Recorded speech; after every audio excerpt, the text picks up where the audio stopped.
What's up, Switches? I'm Jennifer. And I'm Cicero. And this is the Switching Lanes podcast.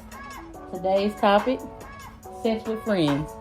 Can a friendship survive once you cross that line?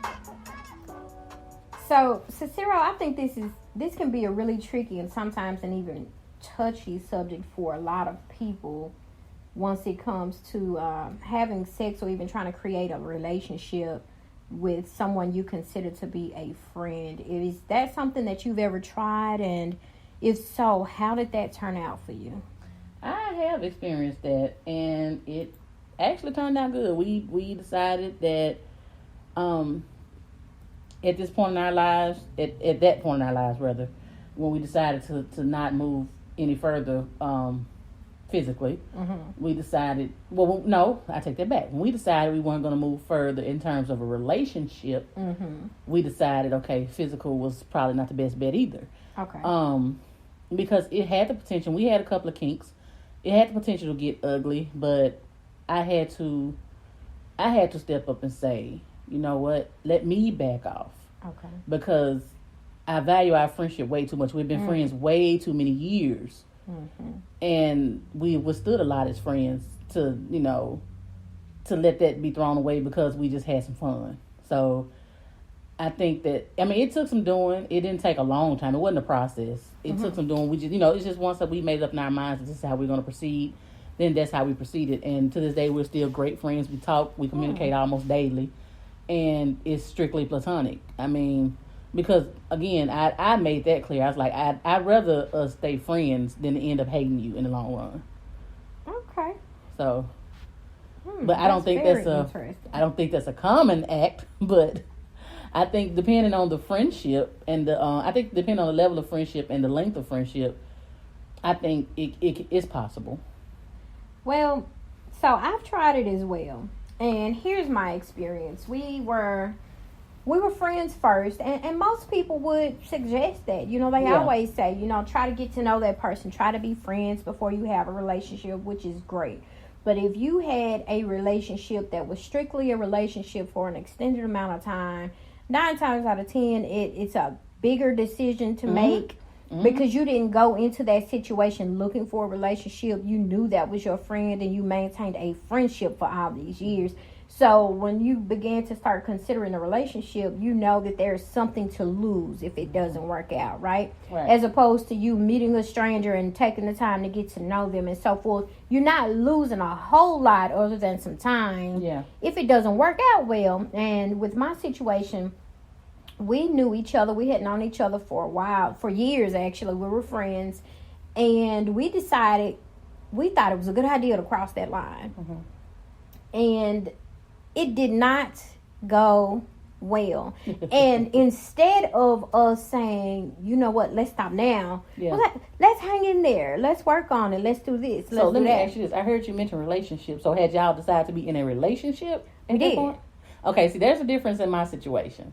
We never established that we were in a relationship. There was never a relationship situation. We were just two friends that trusted each other, that both went through a major life change and created a situation. We had us a situationship. Okay. But the whole time we were friends. We've always had that mutual respect. We've always had he's always had a great deal of respect for me. And there was never any ugliness. Anything that he did, outside of me, he was always open and honest to me about it. Right. And he let me make a decision as to whether or not I wanted to keep carrying on with him. Well, I think that's part of the difference for us, even though we were friends and we were familiar with what we were trying to do. We did decide we're going to try and have this relationship.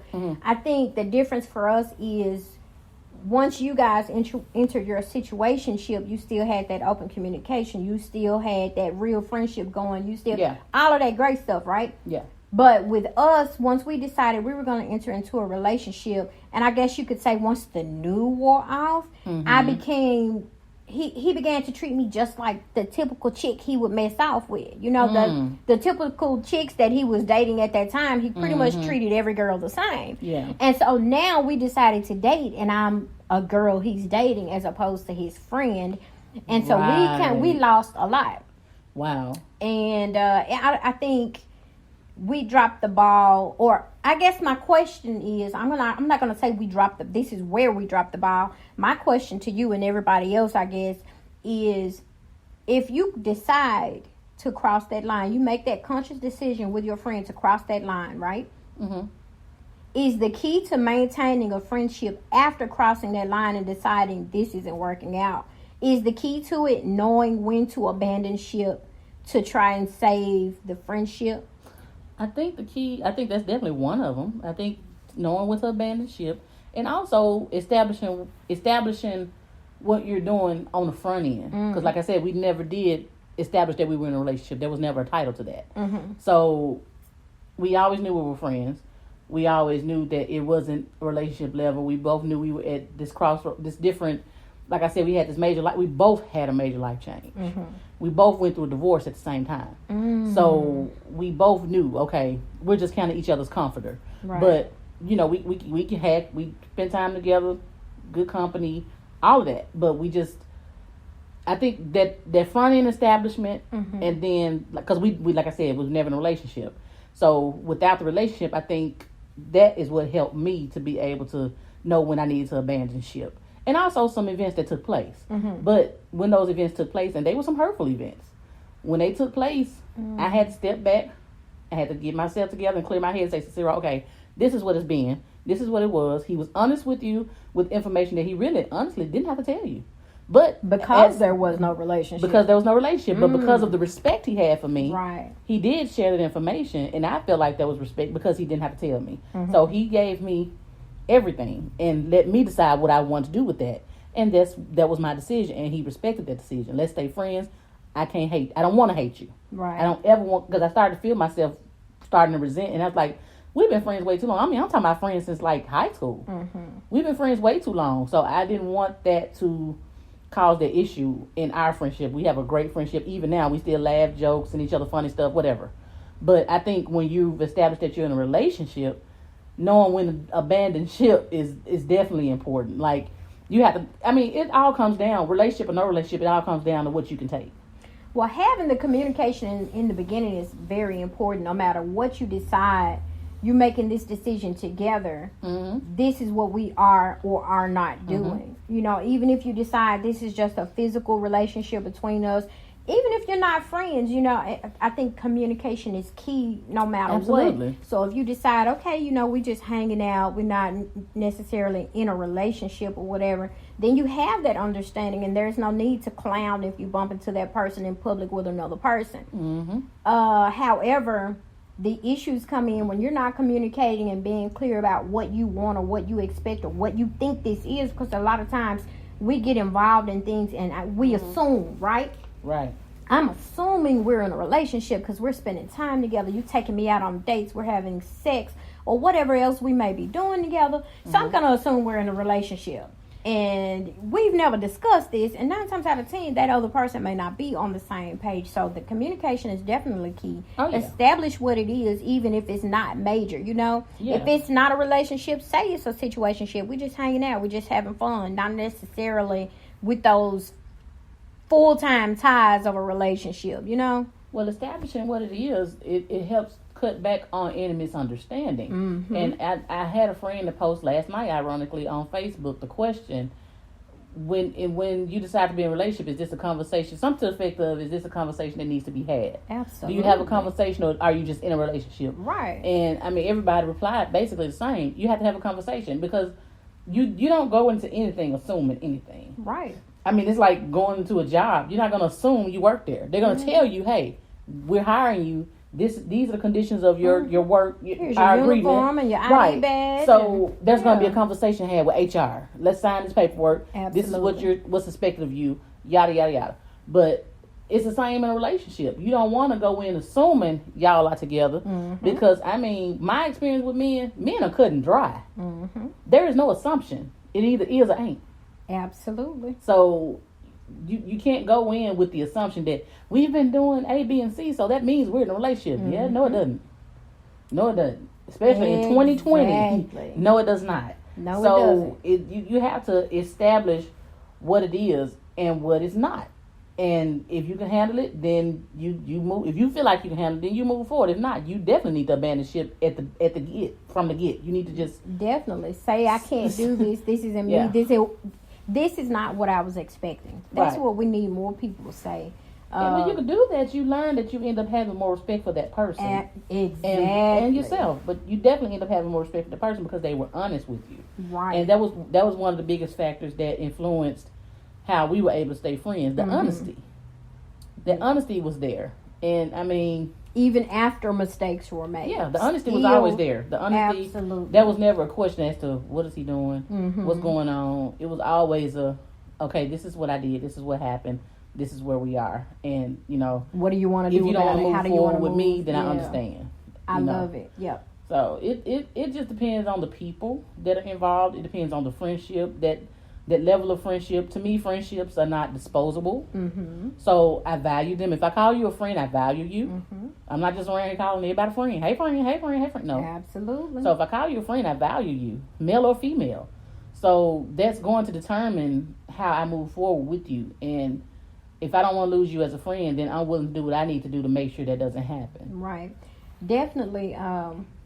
Definitely, it comes down to the communication. Because even with dating, even when you decide you're dating someone, Yeah. what type of dating are we doing? Right. Are we, you know what I mean? Are we Are we exclusive dating? right now? Right. Like, have we reached the point you where dating we're other dating people? exclusively? Exactly. Yeah. Because at some point you could be dating multiple people, and if so, let's talk about Let's have that a as conversation well. about it. Let's not just say, okay, we're dating. Yeah, but are Yeah. you dating other people? And if so, how do you feel about that, and so forth? Because As a lot of talk people about what dating looks like to you, because Right. some people feel like dating means it's just one person at a Just- time, and some people feel like dating is just a few people at a time. Because Right. I'm out here doing interviews, so to speak. And that's what it is. Dating, Yeah. a lot of people view it as being progressive, which it should be. You're going to start out dating 2 or 3 people. That doesn't mean you're sleeping with all of them. Let's No, throw that out no. there. Let me put that out there. Let me put stars around it. Let me say it one more time. Just because you're dating 2 or 3 people does not mean you're sleeping with all of Absolutely. them. Absolutely. Maybe you just got back into the dating field Right. and you're You're getting to a know feel people. for things. Right. Right. You're getting to know people, getting a feel for things, and you decide, oh, I really like this particular person, and you speak with that person. Have that conversation and say, you know, I think I'm ready for us to be exclusive because I really like you. I think we vibe well, whatever. Exactly.